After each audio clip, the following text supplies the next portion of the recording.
Una vez más, doy gracias a Dios por estar con ustedes. También los extrañamos, ¿eh? En cualquier momento, bueno, me vengo a congregar con ustedes. Es, la verdad, un honor servir al Señor y bueno, tomar un tiempo, ¿no? Para compartir con nuestros hermanos, con la iglesia, saben, hermanos, que somos uno. Y bueno, Dios nos ha dado la tarea de trabajar en su obra, de ministrar, compartir la palabra, y no somos más que eso, siervos. Amén. Así que llevamos toda la honra y toda la gloria al que verdaderamente se lo merece, a Jesucristo. Así que hoy le quiero compartir una palabra que, bueno, le he estado compartiendo en nuestra iglesia, casualmente anoche predicando en nuestra congregación y el jueves pasado también en Unquillo. Y bueno, se las quiero compartir también a ustedes. Amén. Que bueno cuando uno puede tener un mensaje y poderlo compartir, ¿no? Porque bueno, uno se establece en ese mensaje. Usted vio, escuchamos tantos mensajes y por ahí el mensaje del otro domingo ya me lo hizo olvidar el de este. ¿No? Y ya lo que decidí el otro domingo ya cambio la decisión porque este mensaje me conduce a otra dirección. Pero creo que, hermanos, que la voluntad de Dios es una y que nosotros debemos hacer lo que tenemos que hacer, y cuando tomamos una decisión, una buena decisión, permanecer en ella. Quiero compartir el libro de la carta de Romanos 1:16. Pablo se está presentando con una salutación, ¿no? Y él dice ahí en el capítulo 1, Pablo, siervo de Jesucristo, llamado a ser apóstol, apartado para el Evangelio de Dios. Así empieza Pablo su carta, diciendo que él es un siervo de Jesucristo, llamado a ser apóstol. Llamado, esta palabra llamado, ¿no? Es fuerte, porque usted sabe que Pablo era un perseguidor. Pablo lo menos que podría haber esperado de que aquel a quien perseguía lo llamara, ¿no? Para su obra. Pero así pasó. Y a veces nosotros, hermanos, nos creemos tan indignos o creemos estar en una causa que es la correcta y no es la correcta. ¿Ah? Y nos encontramos dando cosas contra el aguijón, como el Señor le dice a Pablo, ¿no? Así que ahí en 1:16 dice Pablo, el poder del Evangelio. Hay un título, bueno, no se lo puso Pablo al título, sabemos que no. Pero Pablo en esta carta, él dice, porque no me avergüenzo del Evangelio, porque es poder de Dios para salvación a todo aquel que cree, al judío primeramente y también al griego, porque en el Evangelio la justicia de Dios se revela por fe y para fe, como está escrito, mas el justo por la fe vivirá. Qué tremendo. No me avergüenzo del Evangelio, dice Pablo.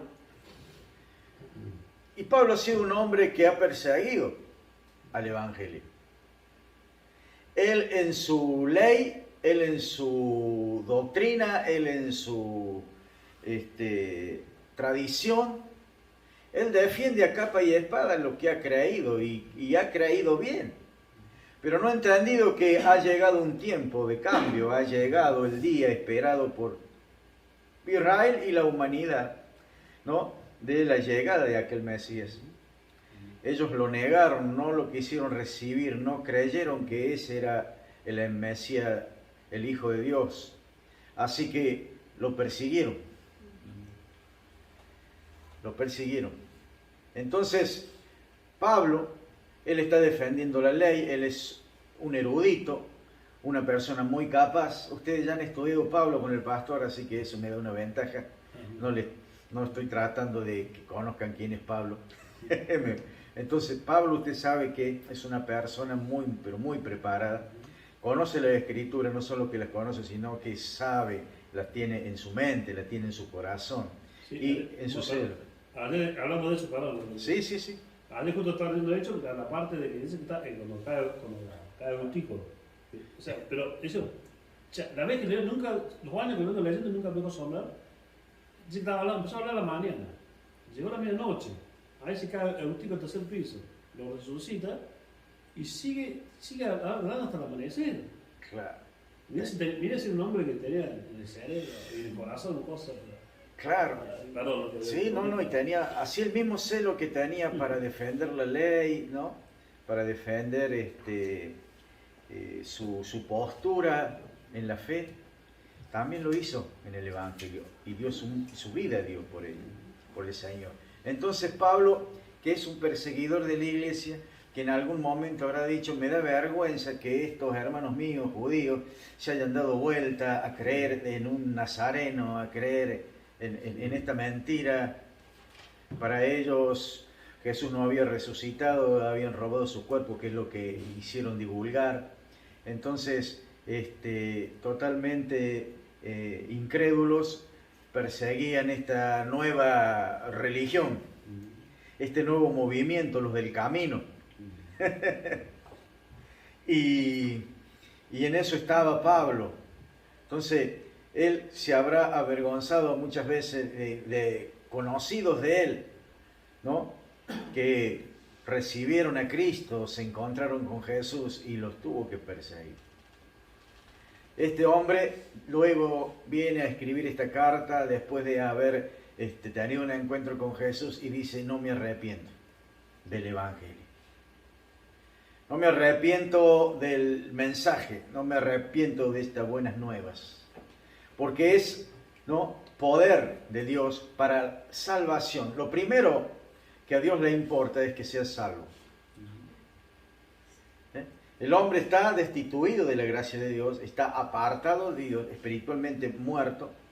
En el tiempo de Pablo, imagínense, hermano, la humanidad eran pocos los nacidos de nuevo. Pablo se esforzaba mucho porque él entendía que tal vez Cristo, así como ascendió y todas las cosas pasaron en 3 años, podría volver rápido. Y Pablo dice, le faltaba tiempo, ¿no? Él dice, a griegos, a doctos e indoctos soy deudor, pero estaré por ahí para predicarles el Evangelio, ¿no? Entonces, Pablo, que en un momento tiene esta persecución a la iglesia, de pronto se encuentra con Jesús, entiende, y él tiene que volver a rever todo lo que él sabe, todo lo que él sabe de las Escrituras. Ahí está Jesús. Para él está escondido Jesús ahí. Pero él, como sabe tanto, conoce tanto la Escritura, él la entiende. La empieza a ver a la luz del Espíritu Santo, a la luz de la revelación del mismo Espíritu, lo que para Israel estuvo escondido en el Antiguo Testamento. Todas aquellas figuras de las que Pablo habla, ¿no? Todos aquellos simbolismos, todas esas cosas, hablaban muy fuerte de Jesús, ¿no? Exponían la obra redentora de Jesús. Así que Pablo, él entendiendo y sabiendo todas esas cosas, y por la revelación del Espíritu las puede entender y las puede transmitir, las puede revelar. Entonces dice, no me avergüenzo del Evangelio, porque es poder de Dios para salvación. Salvación. Amén. Amén. Salvación. Nosotros predicamos un Evangelio cuando vamos a hablar con una persona, le decimos, Dios te ama, Dios tiene un propósito para tu vida, Dios quiere que seas feliz, que seas sano, y está bien. Pero veamos el Evangelio que predicaban los apóstoles, y veamos el Evangelio que predicó Juan el Bautista. Llegó a decirles, generación de víboras. ¿Quién les enseñó? Claro, ese es el Evangelio. ¿Ese es el Evangelio? Bueno, ese es el Evangelio. Arrepiéntanse porque el reino de los cielos ha llegado. Y ese mensaje que Juan predica, lo toma Jesús y lo predica con más poder todavía. y lo sella con el sacrificio en la cruz y la resurrección. Para que todos crean. Por eso Jesús hacía tantas obras, hermano. El mundo es incrédulo. La gente es incrédula. Y aún viendo no creyeron. Aquellos que vieron resucitar a Lázaro fueron a dar informe ahí al Sanedrín, no con el sentido de decir recibámoslo porque este es el hombre, sino si no hacemos algo rápido, nos va a echar abajo todo el negocio. Entonces fue con malicia.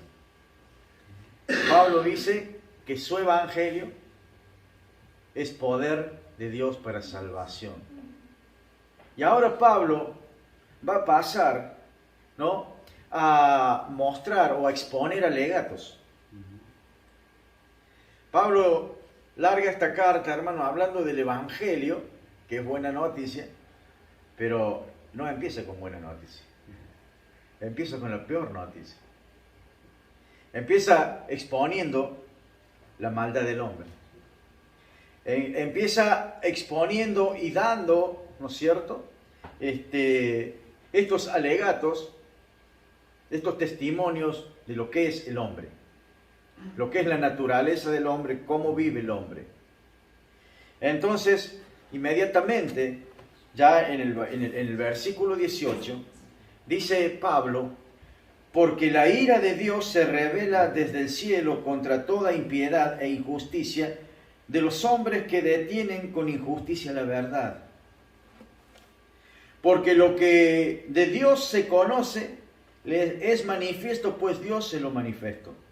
Porque las cosas invisibles de Él, su eterno poder y deidad, se hacen claramente visibles desde la creación del mundo, siendo entendida por medio de las cosas hechas, de modo que no tienen excusas. Pues habiendo conocido a Dios, no le glorificaron como Dios, ni le dieron gracia, sino que se envanecieron en sus razonamientos, y su necio corazón fue entenebrecido. Profesando ser sabios, se hicieron necios. Amén. Amén. Vamos a continuar con la escritura, porque no necesitamos predicar mucho, porque es claro. Pero sí quiero detenerme aquí porque dice que profesando ser sabios se hicieron necios. También dice, habiendo conocido a Dios, dice, no le glorificaron. Por lo tanto, no le está hablando a gente que no conoció a Dios. Está hablando a gente que tiene noción de Dios, que tiene conocimiento de Dios, que conoce la justicia de Dios, que conoce, hermanos, lo que es la moral divina, lo que es la ética de Dios. Le está hablando a personas envanecidas, le está hablando a gente que cree, que conoce a Dios y le está mandando esta carta. No la está tirando desde un avión que la recibe o está repartiendo tratadito a cualquiera. Está enviando una carta a una iglesia de sus hermanos.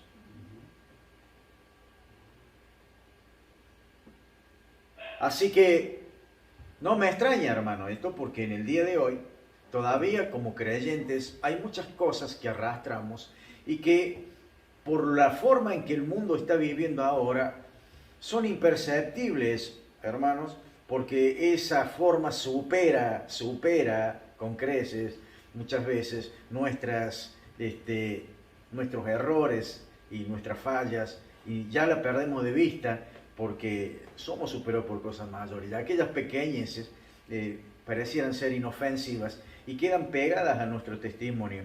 Y créame, hermanos, que las pequeñas zorras destruyen todo un viñedo. Así que Pablo dice que habiendo conocido a Dios no le glorificaron, ni lo adoraron, ni lo respetaron, sino que se envanecieron en su propio razonamiento.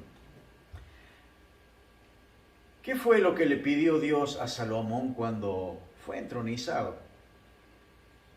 ¿Qué le pidió Salomón a Dios? Sabiduría. Sabiduría. Para poder liderar las naciones, el pueblo. Pidió sabiduría. Y Dios le dijo, no solo te voy a dar sabiduría, sino que te voy a dar riquezas. Te voy a exaltar porque verdaderamente tu corazón y tu espíritu están preocupados por dirigir mi pueblo, por llevarlos a la verdad, por conducirlos a la paz. Salomón significa paz, pacífico. Entonces, Salomón pide sabiduría y Dios se la da. Dice que de todas las naciones venía gente para escuchar a Salomón. La sabiduría. El hombre era un hombre sabio. Pero de repente pasó algo. Se olvidó de que Dios era el que lo había entronizado, el que le había dado la sabiduría y el que iba a ser el generador de todas las riquezas. Y Salomón empieza, hermanos, a hacer alianzas políticas con las naciones, por medio de matrimonios, por medio de un montón de situaciones. Y empieza, hermanos, la debacle de Salomón.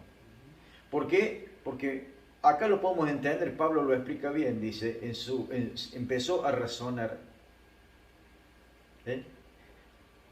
Ya dejó de ser sabio, pero se creía sabio.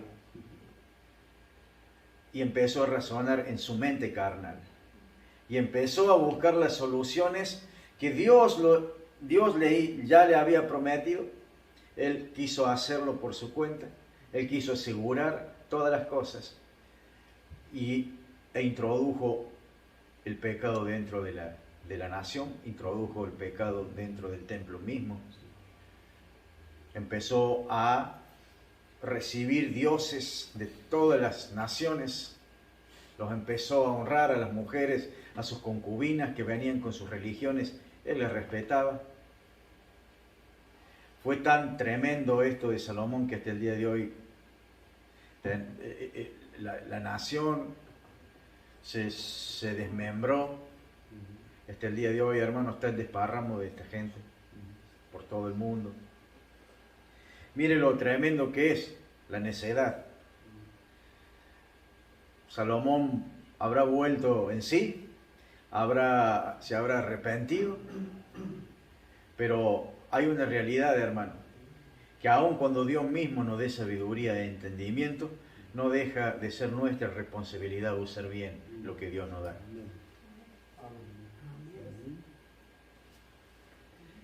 Hay gente que pide bendición y después la usa mal. ¿Qué pasa? Se olvidaron de Dios. Ese Dios que los empoderó, ese Dios que los rescató, ese Dios que le dio un propósito de vida, no solo para él, sino para ser una herramienta de bendición para toda una nación, terminó siendo la tragedia más grande. Así que, sino que se envanecieron en su razonamiento y en su necio corazón entenebrecido. Llegó la oscuridad al corazón de este rey. Llegaron las tinieblas por medio del paganismo, de la idolatría, por medio de la desobediencia, por medio, hermanos, de las pasiones desordenadas. Así que el hombre está en serio problema. Según los alegatos de Pablo, el hombre no tiene recursos para salir de esta situación por sí mismo. No tiene elementos jurídicos de defensa humana que lo pueda hacer zafar de la condenación que está preparada por Dios para él. Así que, mire qué buena noticia. Este es el evangelio que predica Pablo. Mire si Pablo predica esto y se va. Si este es el evangelio, no lo quiero. Pero aunque no lo quiera, esa es la verdad. Y eso es lo que te va a pasar. ¿Verdad? Pero justamente el evangelio, hermano, nos muestra en la condición que estamos para que entendamos, ¿no? Lo que el evangelio nos ofrece es la única salida. Es lo único que Dios ha preparado para que el hombre pueda ser redimido. Amén. Así que ni Pablo, con todo lo que conocía y con todo lo que se sacrificaba para ser santo, cuando estaba en la ley, él estaba condenado. Así que eso pasó con este rey. La soberbia, tal vez. Demasiado conocimiento, demasiada capacidad, dijo, esto lo puedo resolver solo. Esto es lo que me conviene. Y se olvidó de consultar a Dios. Qué tremendo, ¿no? Qué tremendo. Cómo pagó consecuencia toda su descendencia de él y toda una nación. Así que los errores que cometemos, hermanos, no terminan con nosotros, sino que continuarán generación tras generación si no son corregidos. Amén. Dice, y acá viene, hermanos, una palabra fuerte, pero muy fuerte. Bueno, Pablo dice que el justo por la fe vivirá. ¿No? Mas el justo por la fe vivirá, dice Pablo ahí, apenas empieza a hablar del poder del Evangelio. Pero después Pablo, hermano, siguiendo en la carta, ahí en el capítulo 2, en el capítulo 3, versículo 9, dice que no hay justos. Así que el justo dice, el justo por la fe se salvará, y siguiendo, escribiendo, dice, porque no hay justo, ni siquiera uno. Y al final,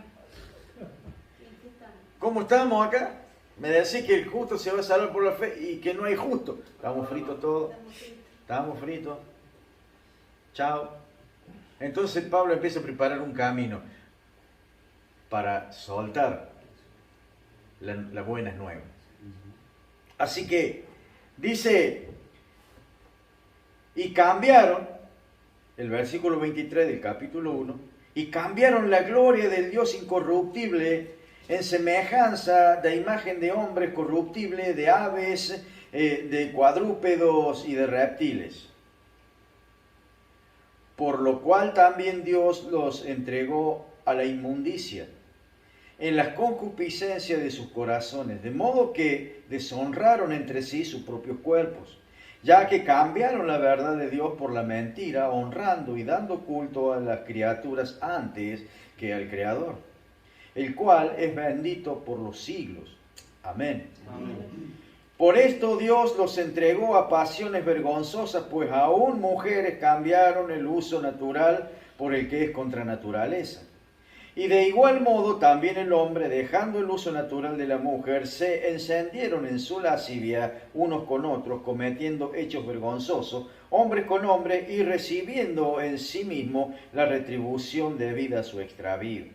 Y como ellos no aprobaron tener en cuenta a Dios, Dios los entregó a una mente reprobada para hacer cosas que no convienen, estando atestados de toda injusticia, fornicación, perversidad, avaricia, maldad, llenos de envidias, homicidios, contiendas, engaños y malignidades, murmuradores, detractores, aborrecedores de Dios, injuriosos, soberbios, altivos, inventores de males, desobedientes a los padres, necios, desleales, sin afecto natural, implacables, sin misericordia, quienes, habiendo entendido el juicio de Dios, que los que practican tales cosas son dignos de muerte, no solo las hacen, sino que también se complacen con los que las practican. Este es el alegato. Esta es la exposición de Pablo delante de un tribunal.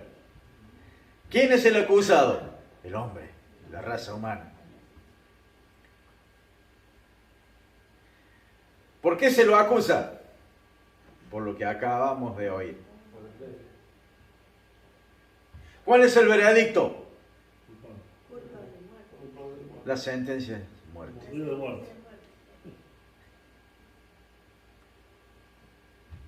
Pero dice que Dios es justo y Dios juzgará conforme a su justicia y no a la justicia del hombre.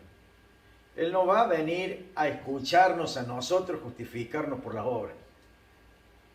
No. Amén. Por fe dice que el justo vivirá. Y el que cree en Cristo, el que nace de nuevo, deja la vida antigua, deja el pecado.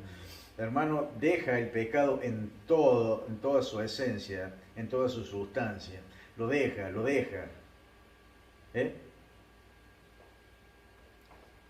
Así que empieza a vivir una vida en Cristo, como Cristo vivió y como Cristo nos enseña a vivir.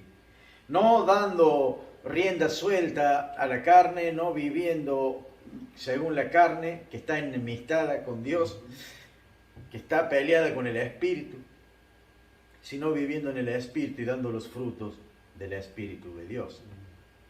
Yo los he puesto para que lleven frutos, dice el Señor, ¿no? Que sean frutos buenos, frutos de salvación, fruto de vida, fruto de sanidad, fruto que lleven gloria a Dios. Y dice el capítulo 2, por lo cual eres inexcusable, oh hombre, quien quiera que seas tú. Amén. Así que, ¿cuál es y por qué el hombre está en esta situación? ¿Por qué el hombre está viviendo de esta manera, haciendo estas cosas? ¿Por qué le ha dado la espalda a Dios? ¿Por qué? ¿Por qué si le ha conocido? ¿Por qué si ha experimentado la mano poderosa de Dios, el amor y la misericordia de Dios, el buen consejo de Dios? ¿Por qué ha tomado ese camino? ¿Por qué ha tomado ese rumbo? Le vamos a echar la culpa al diablo. De ninguna manera, diría Pablo.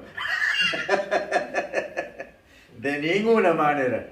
Acá el diablo ya fue juzgado y está condenado. Teme con ustedes, muchachitos. El chiste. Claro. El chiste secreto. Así que, mi hermano, por favor. Así que, ¿por qué? ¿Por qué? Dice, pero por tu dureza y por tu corazón no arrepentido, atesoras para ti mismo ira, para el día de la ira y de la revelación del justo juicio de Dios, el cual pagará a cada uno conforme a sus obras. Vida eterna a los que perseverando, dice, en bien hacer, buscan gloria y honra e inmortalidad, pero ira, dice, y enojo a los que son contenciosos y no obedecen a la verdad, sino que obedecen a la injusticia. Para esto hay tribulación y angustia sobre todo ser humano que hace lo malo. Amén. Gloria a Dios. Y Pablo dice que no hay justo ni siquiera uno. Ahí dice Pablo, déjenme que lo encuentre, aquí está. Dice Pablo en el versículo 9 del capítulo 3, ¿qué pues? ¿Somos nosotros mejores que ellos? Bueno, acá se le complica más, ¿no? Porque es el mundo, el mundo sí, son inmundos, viven así, son pecadores, no nos tenemos que contaminar con ellos. Y Pablo dice, ¿qué pues? ¿Somos nosotros mejores que ellos? ¿Qué se creen? No son angelitos que los mandó Dios acá a congregarse, a darle una mano al pastor. Estamos todos en la misma. Así que dice Pablo, ¿qué pues? ¿Somos nosotros mejores que ellos? De ninguna manera, dice Pablo, pues ya hemos acusado a judíos y a gentiles, todo el mundo, que todos están bajo pecado, como está escrito, no hay justo ni aun uno. No hay quien entienda, no hay quien busque a Dios. Todos se desviaron, a una se hicieron inútiles. No hay quien haga algo bueno, quien haga lo bueno. No hay ni siquiera uno. Amén. Así que empezó diciendo que el justo por la fe vivirá. Larga un alegato de condena y acusación que no nos salva en la tierra nadie, ni Salomón. Y ahora dice que no hay justo, no hay ni siquiera uno. ¿Y cómo se arregla esto? Esta contradicción aparente que encontramos acá. Bueno, es fácil. Mire. Dice en el versículo 21 del capítulo 3, pero ahora, aparte de la ley, ¿cómo estaba la gente bajo la ley? Bajo condenación. No podían ser salvos por medio de la ley, sino que la ley les refregaba en la cara su perdición, su pecado, su incapacidad para poder redimirse por sí mismo. Así que dice, pero ahora aparte de la ley se ha manifestado la justicia de Dios, testificada por la ley y por los profetas. Esto es lo que yo le digo, hermano, el conocimiento que tenía Pablo de las Escrituras, del Antiguo Testamento, conocido, él dice, él ha entendido que desde en la misma ley y los profetas han hablado de esta justicia de Dios, de que vendría un Salvador. Pablo ya lo entendió, ya lo pudo, volvió a las Escrituras a empezar de nuevo y lo empezó a encontrar por todas partes a Jesús escondido. Así que tal vez para muchos cristianos todavía Jesús esté escondido y lo tenga que encontrar. Y no escondido porque Dios se esconda de él, sino porque no ha entendido, ¿no? No ha entendido las Escrituras. Medio difícil que no lo entienda, ¿no? Pero hay gente que todavía no les amanece. Así que dice Pablo que aparte de la ley, Dios ha manifestado su justicia. ¿Y cuál es el método para entrar en esta justicia de Dios? Y es por medio de la fe en Jesucristo, para que todos los que creen en Él, y para todos los que creen en Él, porque no hay diferencia, por cuanto todos pecaron y están destituidos de la gloria de Dios, siendo justificados gratuitamente por la gracia mediante la redención que es en Cristo Jesús, a quien Dios puso como propiciación por medio de la fe en su sangre, para manifestar su justicia a causa de haber pasado por alto en su paciencia los pecados pasados, con mira de manifestar en este tiempo su justicia, a fin de que Él, aquí está, acá encontramos, a fin, dice, de que Él sea el justo y el que justifica, al que es de la fe de Jesús. ¿Dónde puede estar la jactancia? Bueno, ¿qué queda excluida? ¿Por cuál ley? ¿Por la ley de las obras? No, sino por la ley de la fe. Amén. Y dice, concluimos pues que el hombre es justificado por fe sin las obras de la ley. Chao, los que vengan a presentarse con sus obras. ¿Es Dios solamente Dios de los judíos? ¿No es también, dice, Dios de los gentiles? Ciertamente también de los gentiles. Porque Dios es uno y Él justificará por la fe a los de la circuncisión y por medio de la fe a los de la incircuncisión. Dice, luego por la fe, ¿invalidamos la ley? En ninguna manera, sino que confirmamos la ley. Ahora, yo les quiero compartir unas definiciones.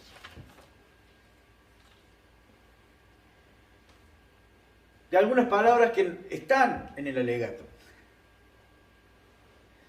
Porque sabe, cuando nosotros decimos, Cristo murió por nuestros pecados, por amor a nosotros, Él fue a la cruz del Calvario, fue maltratado. Bueno, no me dice mucho, digamos, para considerarlo. Un hombre que murió para que tengamos salvación. Él dice que cargó con nuestros pecados. Sí, con nuestros pecados. Pero mientras nosotros no tengamos conciencia de lo que Jesús hizo, verdaderamente en su nombre, en su esencia y en su sustancia de lo que es el infierno, lo que es toda la obra demoníaca, ¿no? Lo que es la naturaleza caída del hombre, no vamos a tener conciencia y tal vez lleguemos a tener un Jesús religiosamente nada más, un Salvador porque me conviene. Pero hermanos, desgraciadamente todas estas cosas que Pablo se está mencionando en su alegato son cosas que están en el hombre. Todas estas cosas están enraizadas en la naturaleza humana, en la naturaleza caída y a veces por años están arraigadas y enraizadas en los que han recibido a Cristo. No la sueltan. Entonces, porque no tienen conciencia de lo que verdaderamente es. Así que, una de las palabras que encontramos es la palabra concupiscencia.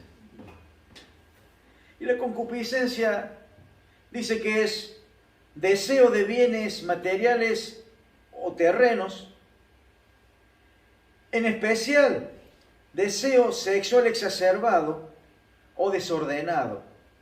Decían los teólogos moralistas que en el pecado existe siempre la concupiscencia. Parece que la concupiscencia es el ayo del pecado. El que te lleva, el que te agarra, en vez de mandarte a la escuela, llevarte, te lleva al pecado. Claro, es el que te... sí, claro, es aquel que vos entras, viste, al cine y te acomoda. ¿No? La concupiscencia es, ¿no?, lo que se te va a pegar para que vayas, ¿no?, a realizar todos estos deseos exacerbados, desordenados, que son aborrecidos por Dios. Así que otra de las palabras es la lascivia, que están en el alegato de Pablo. Y es un deseo sexual, dice, que siente una persona, y la lujuria sin control.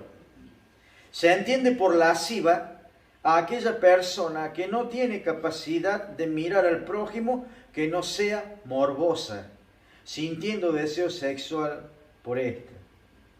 O sea hombre o sea mujer que está mirando al sexo opuesto, aunque esté con tapado de piel, él lo está viendo desnudo.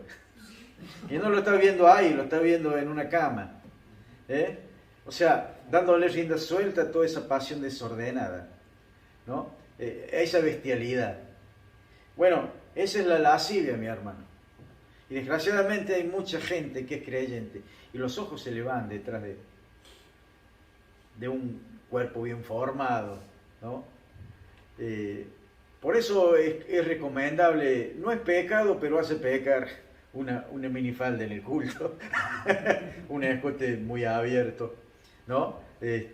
Una pollerita que te resalte los glúteos, igual que el hombre, un pantalón muy ajustado y esas remeritas así que, ¿no?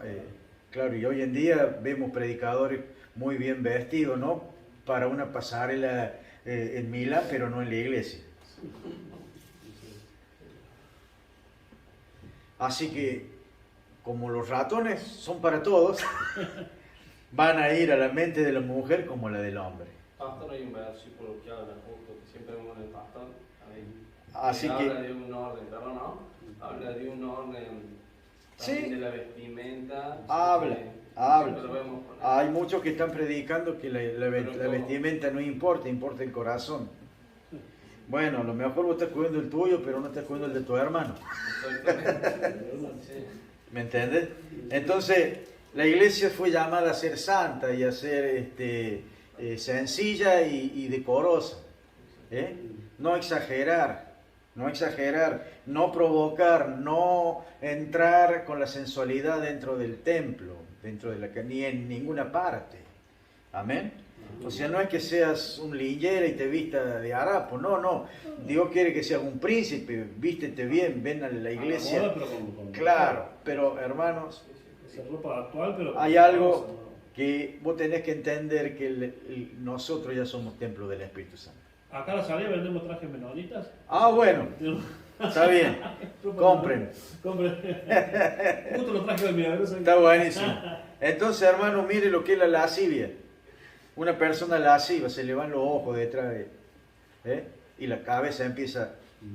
Nunca va a ver a un hermano, y eso es peligroso, hermano, porque imagínate, vos no sabes que esta persona tiene ese espíritu lascivo, y va y te da la paz, te abraza fuerte, ¿viste? Y no te está abrazando con un amor ágape, te está abrazando con un deseo sexual.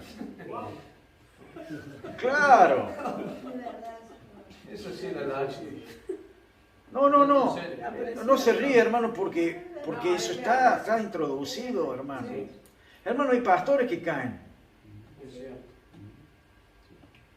Y no es para todo el mundo, el diablo no perdona acá. posiciones, ni Salomón tuvo sabiduría, Dios se la dio y mira dónde terminó. Entonces, hermano, ojo, no es para reírse, es para llorar, ¿no? La fornicación es la relación sexual fuera del matrimonio. Bueno, tengo un PDF ahí que he grabado de un estudio que no es mío, lo he encontrado, entonces se lo pasé a mi congregación de Unquillo y después te lo paso, David, y después voy a escucharlo y si te sirve para la congregación, vos sos el pastor acá. Así que vas a filtrar todas las cosas que estén ahí y sacarás lo bueno.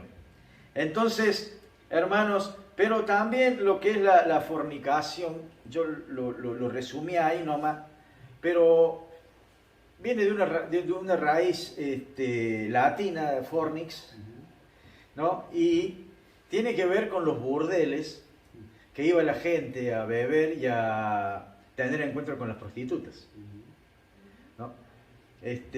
Se le daba ese nombre a lugares, ¿no es cierto?, donde las prostitutas se escondían para tener relaciones con los hombres, ¿no? Entonces, también está dentro de lo que es la fornicación. Y fíjese que dentro de lo que es la lascivia, también entra lo que es la sensualidad del baile. Es tremendo, ¿no? Es decir, cuando hay pastores que dicen, no vayan al baile, no bailen, ¿no? Pero es un nazi, dice otro. Al final, ¿somos libres? ¿No somos libres? ¿Qué somos? Bueno, hermanos, porque no entendemos por qué nos están diciendo no lo hagan.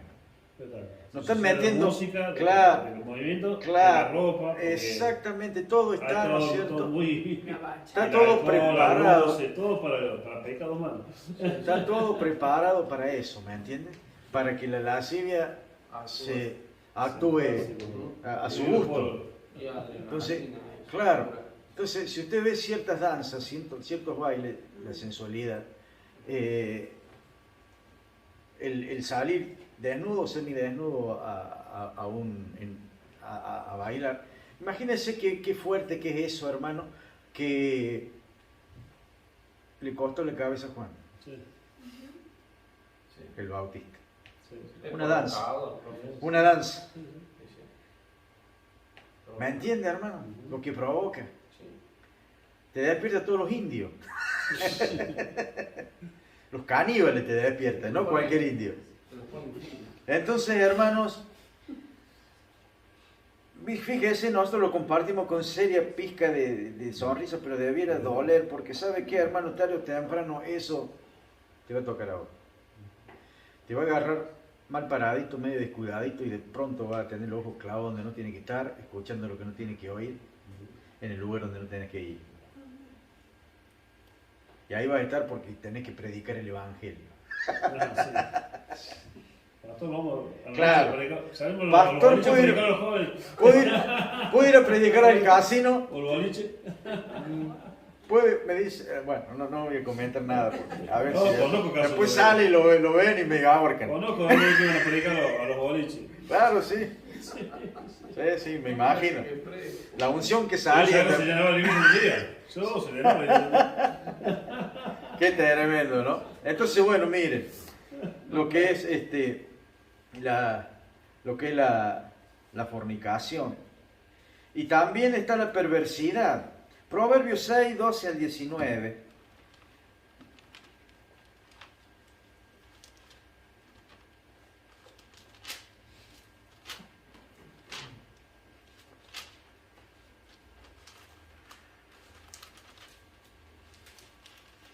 Acá nos da un pantallazo de la perversidad.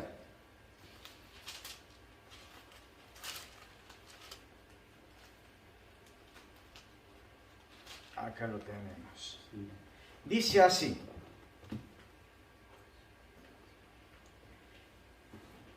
Doce 19. Espérense un poquito. El hombre No, malo. 6, 12 al 19. Sí. Sí. El hombre malo. Sí, léelo, hermano. Dice, el hombre malo, el hombre depravado es el que anda en perversidad de boca, que guiña los ojos, que habla con los pies, que hace señas con los dedos. Perversidades hay en su corazón, anda pensando el mal en todo tiempo, siembra las discordias. Por tanto, su calamidad vendrá de repente, súbitamente será quebrantado y no habrá remedio. Hasta el seno. 6 cosas avarosas Jehová y aún 7 abomina su alma. Bueno, los ojos altivos, la lengua mentirosa, las manos derramadas en el inocente, el corazón que maquina pensamientos inicuos, los pies presurosos para correr al mal, el testigo falso que habla mentira contra otro, y el que siembra discordia entre hermanos. Amén. Y el que siembra discordia entre hermanos. Ajá. Bien, esta es la perversidad. Y simplemente lo apunté aquí como el que disfruta consciente de la maldad, el que se deleita en la maldad, el que si no hay maldad la introduce para deleitarse viendo cómo se pelean, ¿no? Cómo se dividen, cómo se pierde todo un proyecto, cómo se cae, ¿no? un trabajo. Esa es la perversidad. Después tenemos la avaricia, que es el afán de poseer muchas riquezas por el solo placer de atesorarlas, sin compartirlas con nadie. Si usted, hermano, de pronto tiene, no sé, un auto, una moto y una carretilla, vamos a decirlo así, y usted dice, voy a regalar el auto, la moto y la carretilla, y bueno, el avaro le va a decir, dámelo todo a mí. Porque piensa en él, pastor. Dámelo todo a mí. A mí me hace más falta que a ellos. Yo le voy a dar mejor uso. ¿Me entiende? Sí. ¿Me entiende, hermano? Yo estaba pensando, ¿no? Acá en Argentina, no se la pelea, pues. La van a tirar, no la conocen ya. Va a haber que hacer un...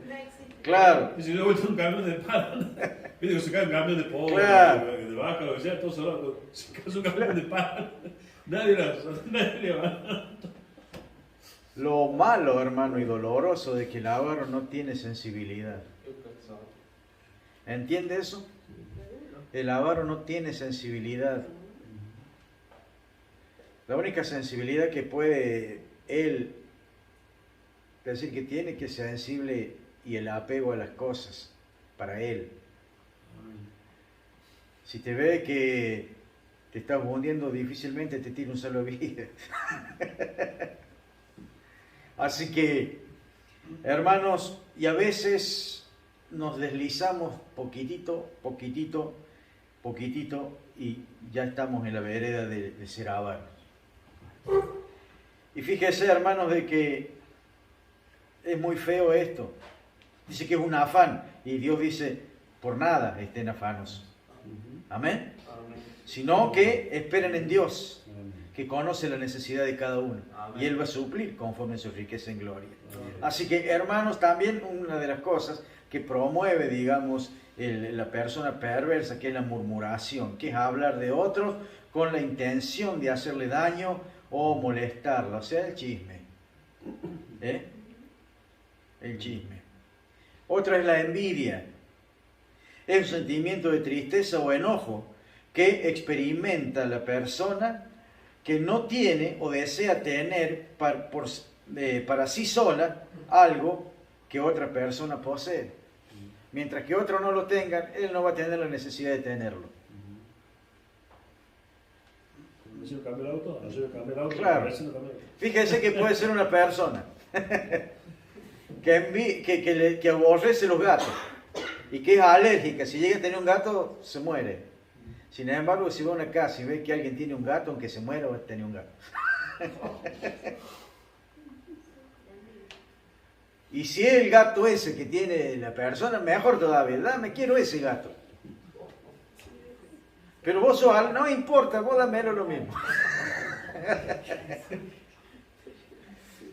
Es terrible, hermano, ¿no? Y sabe una cosa, que la envidia está ligada al celo también. La envidia, hermano, júntate con un envidioso o tenés cerca uno y te va a atar. Hermano, hay cosas que te va a costar un montón y vos vas a decir, ¿por qué las cosas no están saliendo? ¿Por qué si esto es simple, si esto y está atado hay una obra satánica de demonios que se mueven en la envidia? La envidia tuvo Satanás. Sí. Iré y me sentaré en el trono. Sería como Dios. Seré como Dios. Es tremendo, hermano. Es tremendo. Así que dice que esta persona lo desea solo por el hecho de que otro lo tiene. Y después los detractores. ¿Quién es un detractor? Bueno, son los que critican a una persona o cosa, ¿no? Manifiesta un juicio peyorativo por no estar de acuerdo con ella. Y estas distracciones no son constructivas. Estas críticas no son, ¿no?, buscando la mejor decisión y el mejor acuerdo, sino para derribar, para destruir, para descalzar una estructura, para hacerla venir abajo. O sea, te dinamitan, ¿no?, la piedra principal. Así que no es bueno ser un detractor. Después, la última palabra que tenemos, hay muchas más, pero de las palabras que a veces nosotros sabemos que son malas, pero no sabemos el contenido que tienen, ¿verdad? Es la injuria. Es la acción o expresión que lesiona la dignidad de otra persona, menoscabando o atentando en contra de su propia estimación. Sí. A Jesús le dijeron, Y por Besaú, vos no echás los demonios solo por vencer, ¿no? Eso fue una injuria. A veces me por un poco el chisme. El chisme puede que sea cierto, Claro. lo que están diciendo, pero no lo dicen para construir ni nada, sino para realmente difamar a la persona. Exactamente. Pero injurias se inventan cosas. Exactamente. Entonces, mire, hermanos, todas estas cosas están dentro de la iglesia. Sí. Están. En una congregación hay gente que tiene un poco de envidia, hay gente que tiene un poco, mire, y la otra vuelta compartíamos, claro, el salmista Asaf tuvo envidia, dice, de los que prosperaban y tenían cosas, y poco más y me deslizo y resbalan mis pies, dice. Un hombre santo, un hombre que estaba en el altar, que adoraba, que componía salmodías. De pronto él saca los ojos de los santos, de los puros, para mirar hacia el mundo y él siente envidia. ¡Wow! Es terrible, hermano. Es terrible. ¿Y sabe qué? Esto que yo tengo en este papelito acá, que son las definiciones de esto. Ahora vemos los alegatos más claros. Y dice que Cristo, Jesús, dice, tomó todo esto. Él siendo santo, no habiendo cometido pecado nunca, Él tomó esto. ¿Por qué lo condenan? Dice, Señor, yo voy a la cruz, voy a pagar el precio por estas cosas. Esta es una pequeñez, un par de detalles que estamos compartiendo hoy. Pero si vamos a una sentencia y si Jesús está haciendo cargo de esto, podríamos decir, te estamos matando por tu concupiscencia, por tu lascivia, por tus mentiras. Nada de eso hizo Jesús. Fue el ser más puro y santo que pisó sobre la tierra. Sin embargo, Él tomó esto. Esta culpa la tomó Él. Y como Él tomó todo esto, es duro, ¿no? Porque tal vez alguno va a decir, no, Jesús no es eso, no hizo eso. No estoy diciendo que lo hizo. El juicio, hermano, Él lo tomó, se hizo cargo de esto. Él tenía que hacerse cargo de esto para poder redimirnos. Y como el pecado, hermano, la paga del pecado es la muerte, Él fue a la cruz del Calvario por nuestro pecado, Amén. porque Él era sin pecado. Todas estas cosas Jesús hizo, claro. Eso y más. Así que el Espíritu Santo, hermanos, que mora en nosotros, nos advierte, pero somos nosotros los que decidimos. Si vos estás mirando con lascivia a una persona, no vas a sentir una mano que te va a torcer el cuello para que mires a otro lado. Es tu decisión. Es tu libre albedrío. Es tu nivel de compromiso y de amor que tenés con Dios. Es la capacidad o la santidad que pueda haber en vos. El grado. Por eso, mi hermano, es importante nosotros procurar la santidad y permanecer en ella. Porque nos va a librar de todos estos males. Y por sobre todas las cosas, como el Evangelio apunta, ¿no es cierto? Y es poderoso para salvación.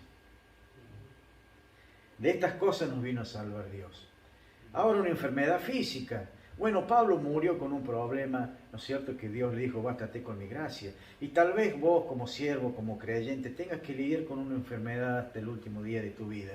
Pero eso no quiere decir de que el Espíritu no more en vos, que no seas santo, que no seas templo del Espíritu, que no seas un hijo de Dios, que no seas un ungido, que en vos no haya dones ni haya fruto del Espíritu. Al contrario, hermano, podés levantar a los caídos, ser un gran testimonio con tu experiencia de sufrimiento, de persecución, de lo que sea. Pablo dice, no me arrepiento del Evangelio porque es poder de Dios, no para salvación. ¿De qué nos viene a salvar? ¿Qué dice el Evangelio? Y Pablo empieza con la más terrible noticia, con los alegatos. Y eso es lo que... ¿Y qué es entonces? Bueno, está bien, la fornicación. ¿Y qué es eso? Bueno, ahí lo tiene. Bien explicadito, para que usted sepa que no se lo está condenando por nada que no haya hecho. Nada que no haya deseado en su corazón. Nada que no haya hecho en sus pasiones desordenadas, en su lujuria, en su lascivia.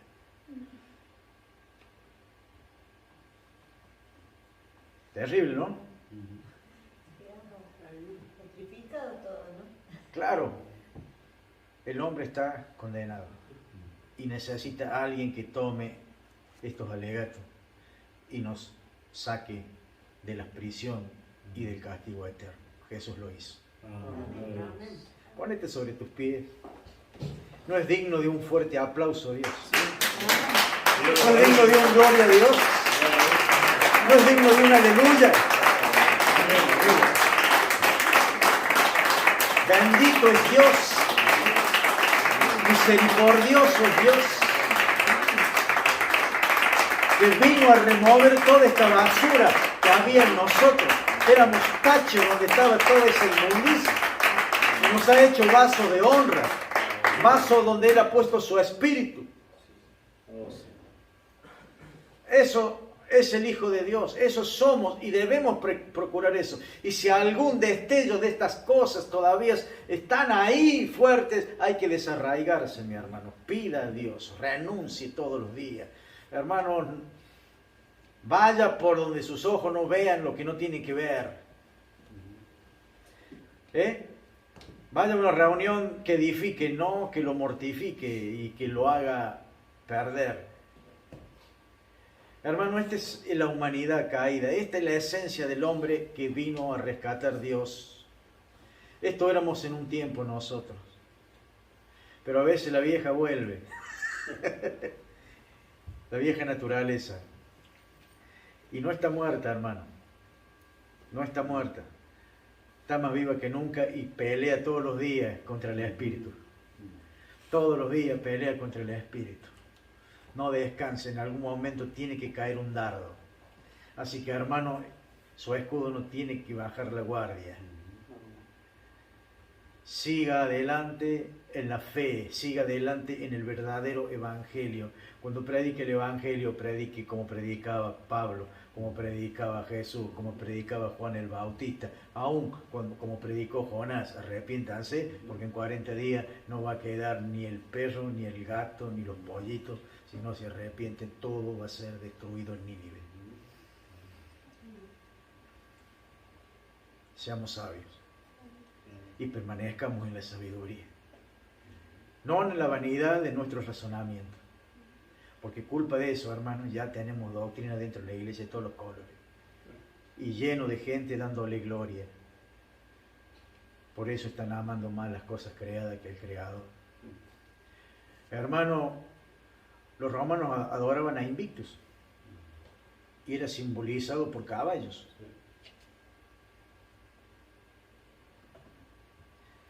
Ahí tienen sobre las bestias los cuadrúpedos que habla Pablo.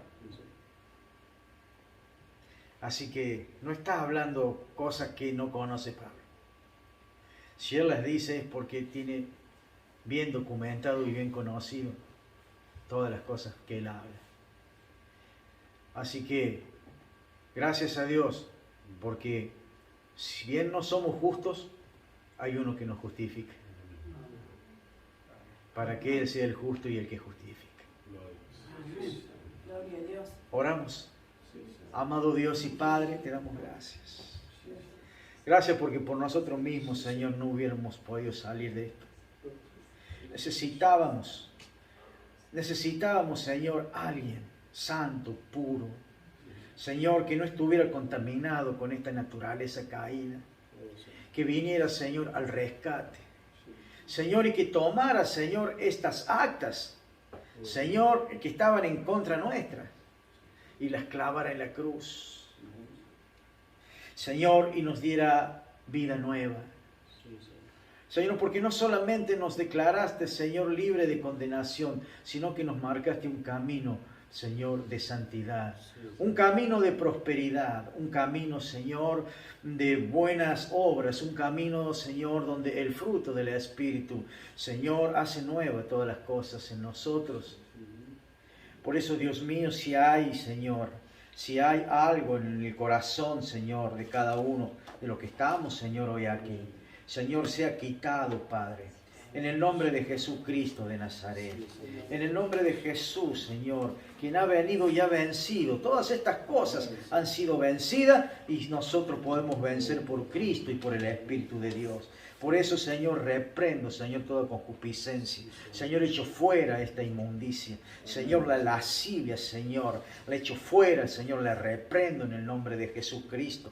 La fornicación, Señor, la perversidad, la avaricia, Señor, la murmuración, la envidia, la contienda, Padre, Señor, las distracciones, Señor, las injurias, la altivez, Padre, en el nombre de Jesucristo, salgan, sean erradicadas, Padre, Señor, de nuestra mente, de nuestro corazón, de nuestro espíritu, Padre, Señor, toda idea, Señor, mal formada en nuestra mente sea quitada, Señor, en relación, Señor, a la sensualidad, a la forma de vestir, a la forma de hablar, Señor, a la forma de tocar. Padre, en el nombre de Jesucristo de Nazaret, Señor, límpianos, Padre querido. Ya nos has limpiado, tu palabra nos limpia, tu sangre, Señor, nos ha dado vida, Señor, pero somos carne, Señor, también. Señor, y estas cosas están arraigadas, Señor. Señor, ayúdanos, Padre, a limpiar la iglesia, Señor, porque la iglesia, Señor, es tu novia, Señor. La iglesia no tiene que estar manoseada. La iglesia, Señor, no tiene que estar, Señor, en ninguna de estas